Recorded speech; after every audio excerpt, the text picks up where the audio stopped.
Good morning, myself doctor Premita Saini. आज हम BEd second year के teaching subject pedagogy of social science में curriculum के ऑब्जेक्टिव्स पर डिस्कशन करेंगे। करिकुलम के बारे में हमने पिछले वीडियो में करिकुलम है क्या, उसकी अर्थ, परिभाषा और विशेषताओं की डिटेल में स्टडी की है। आज हम करिकुलम के ऑब्जेक्टिव के बारे में स्टडी करेंगे। करिकुलम, इसका फर्स्ट ऑब्जेक्टिव है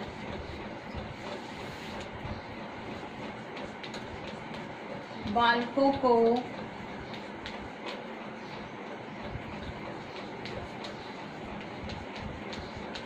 लोकतंत्र के लिए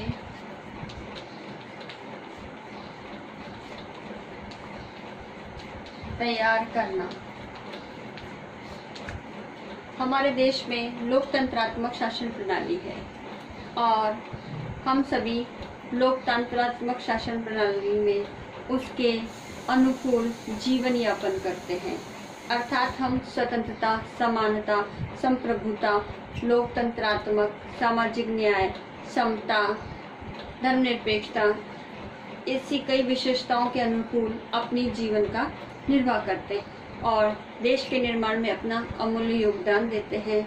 इस कारण विद्यालय स्तर पर या विश्वविद्यालय स्तर पर पाठ्यचर्या निर्माण का प्रमुख ऑब्जेक्टिव है कि बालकों को लोकतंत्र के अनुरूप तैयार करें ताकि वह देश के विकास में अपना योगदान दे सके। दूसरा है शैक्षिक उद्देश्यों की प्राप्ति। पाठ्यचर्या का सेकंड ऑब्जेक्टिव है शैक्षिक उद्देश्यों की प्राप्ति करना। चूंकि पाठ्यचर्या ही शिक्षा को आधार प्रदान करती है और शिक्षा के उद्देश्यों की प्राप्ति करने के लिए ही पाठ्यचर्या का नियोजन किया जाता है।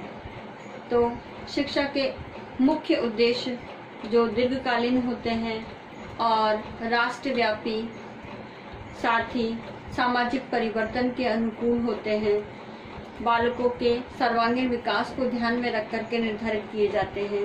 तो इस प्रकार से पाठ्यचर्या का महत्वपूर्ण उद्देश्य है कि शिक्षा के उद्देश्यों की प्राप्ति करना। तीसरा है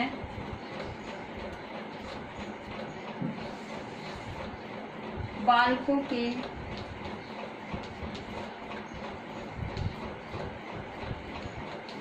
अधिगम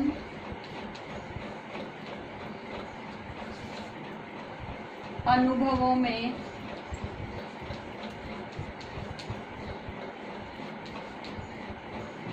वृद्धि करना।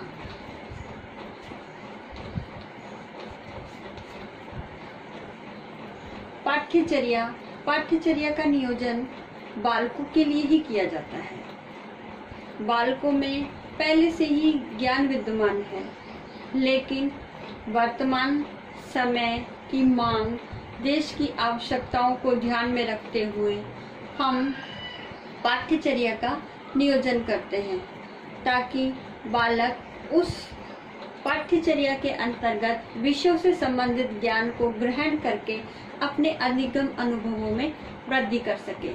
इस प्रकार पाठ्यचर्या का उद्देश्य है बालकों के अधिगम अनुभवों में वृद्धि करना।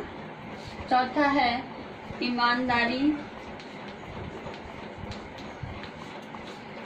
निष्ठा तथा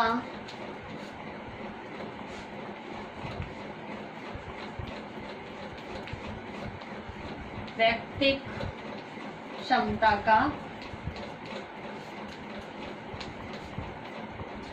विकास करना।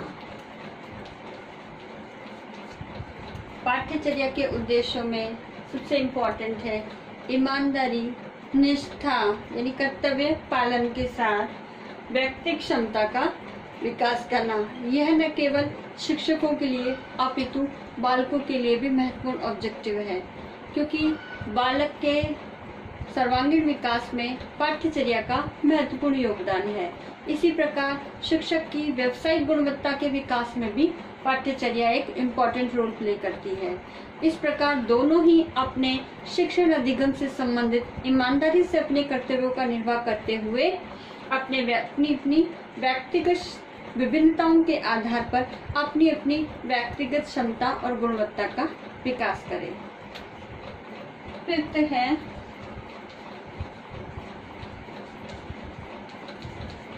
आवश्यकतानुसार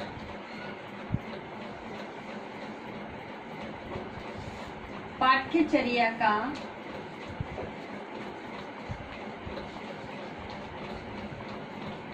निर्माण करना। यह शाश्वत नियम है कि परिवर्तन ही संसार का नियम है और इसी नियम के आधार पर हमारे समाज में भी नित्य नवीन परिवर्तन चाहे सामाजिक स्तर पर चाहे राष्ट्रीय स्तर पर होते रहे हैं और होते रहेंगे। इन नियमों और परिवर्तनशीलता के आधार पर पाठ्यचर्या का सदैव निर्माण किया जाना चाहिए, क्योंकि वर्तमान समय की मांग और आवश्यकताएं दिनों दिन बदलती रहती है।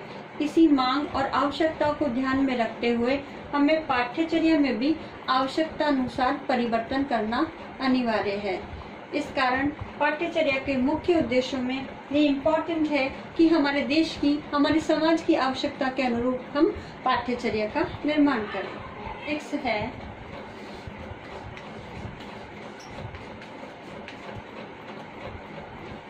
विषयों तथा क्रियाओं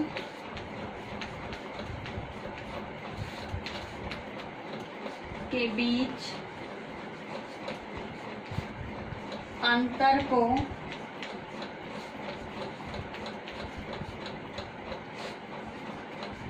समाप्त करना। पाठ्यचर्या के उद्देश्यों में ये भी उद्देश्य है कि विद्यालय के जितने भी विषय हैं, चाहे वो सामाजिक विज्ञान है, गणित है, अर्थशास्त्र है, हिंदी है, इंग्लिश है इत्यादि, इन विषयों के अंतर्गत और इनसे संबंध में होने वाली विभिन्न क्रियाएं, इन दोनों के बीच के अंतर को समाप्त करना। आज CCE पैटर्न एक्ट चलाया जा रहा है, जिसके अंतर्गत विषयों के सैद्धांतिक ज्ञान और क्रियाओं में अंतर को समाप्त किए जाने का प्रयास किया जा रहा है। तो इस प्रकार पाठ्यचर्या के उद्देश्यों में ये महत्वपूर्ण उद्देश्य है कि विद्यालय विषयों और उस विषयों के अंतर्निहित क्रियाओं में जो अंतर है, जो खाई है, उसको पाटना, उसके अंतर को समाप्त करना, ताकि सैद्धांतिक और क्रियात्मक ज्ञान एक समान, एक दूसरे के साथ समन्वय स्थापित करते हुए पूर्ण किया जा सके। नेक्स्ट उद्देश्य है मानवता के विकास संबंधी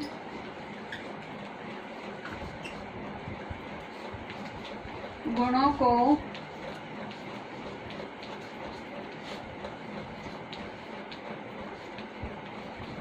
बढ़ावा देना। पाठ्यचर्या का मुख्य उद्देश्य है समाज के लिए, राष्ट्र के लिए एक आदर्श नागरिक का निर्माण करना, और आदर्श नागरिक के निर्माण के लिए उसमें मानवीय गुणों जैसे प्रेम, दया, त्याग, सहानुभूति, सहयोग, इस प्रकार के गुण होना आवश्यक है। अतः ऐसा कंटेंट हम पाठ्यचर्या में रखें जिससे मानव में मानवीय गुणों को विकसित किया जा सके। तो इस प्रकार पाठ्यचर्या का मुख्य उद्देश्य है कि बालकों में मानवीय गुणों को विकास करना। 8वां, बालकों को सभ्यता,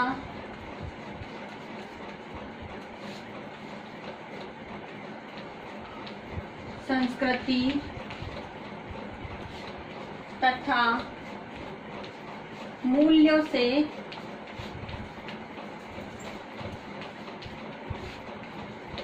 अवगत कराना।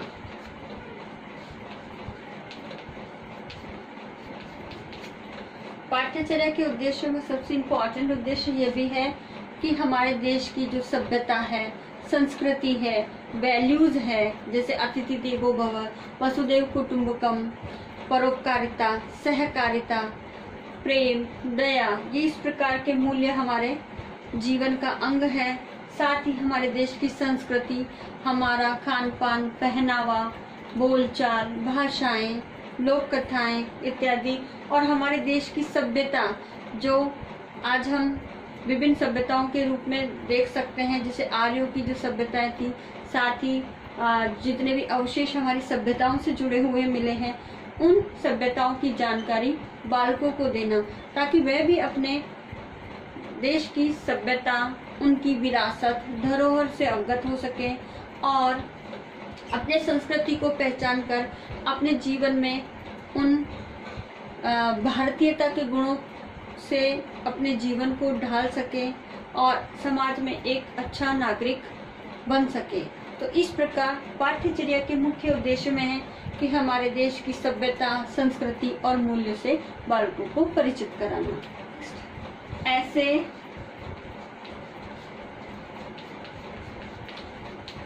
वातावरण का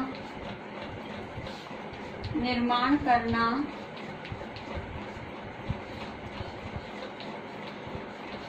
जिसमें बालक नवीन ज्ञान प्राप्त कर सके। इस प्रकार पाठ्यचर्या का यह भी उद्देश्य है कि ऐसे वातावरण का निर्माण करना जिससे बालक उस वातावरण में रहकर अपने अंदर नवीन ज्ञान का सृजन कर सके। हमारी राष्ट्रीय पाठ्यचर्या की रूपरेखा 2005 में भी निर्मितवादी उपागम पर ज्यादा जोर दिया गया है। निर्मितवादी उपागम भी यही है कि जिसमें शिक्षक द्वारा ऐसा वातावरण बालकों को प्रदान किया जाए जिसमें रहकर बालक स्वयं अपने क्रियाओं के माध्यम से अपने ज्ञान का सृजन कर सके। इस प्रकार पाठ्यचर्या में भी ऐसा ही कंटेंट होना चाहिए जिससे बालक सीखकर अपने ज्ञान में वृद्धि कर सके। लास्ट पॉइंट है राष्ट्रीय एवं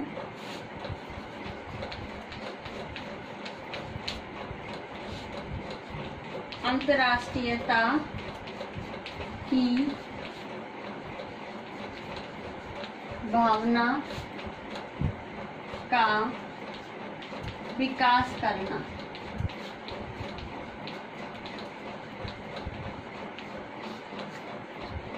इस प्रकार पाठ्यचर्या के उद्देश्यों का ये अंतिम उद्देश्य है कि बालकों में राष्ट्रीय और अंतर्राष्ट्रीयता की भावना का विकास किया जाए। यानी पाठ्यचर्या में इस प्रकार की विषय वस्तु का समायोजन पाठ्यचर्या के दिए गए निर्देशों के अनुसार हो, जिससे बालक अपने राष्ट्र के नागरिक होने के कर्तव्य, मौलिक अधिकार, राष्ट्र प्रेम, राष्ट्रीय एकता, अखंडता, इस तरह के वैल्यूज को समझ सके। साथ ही अंतर्राष्ट्रीय स्तर पर दूसरे देशों में रहने वाले व्यक्तियों की समानता, उनका आदर करना, उनका सम्मान करना, साथ ही उनकी संस्कृतियों का भी आदर करना और उनमें भाईचारे की भावना का विकास रखना और एक देश दूसरे देश की समस्याओं के समाधान हेतु परस्पर सहयोग करना, पंथ निरपेक्षता की नीति का अनुसरण करते हुए शांति वार्ताएं, मैत्री संबंध स्थापित करते हुए अपने अपने देश के विकास में योगदान देना। इस प्रकार के कुछ कंटेंट हमें पाठ्यचर्या के अंतर्गत संजोए जाने चाहिए, जिससे बालकों में राष्ट्रीय और अंतर्राष्ट्रीयता की भावना का विकास हो सके। इस प्रकार पाठ्यचर्या एक व्यापक कॉन्सेप्ट है।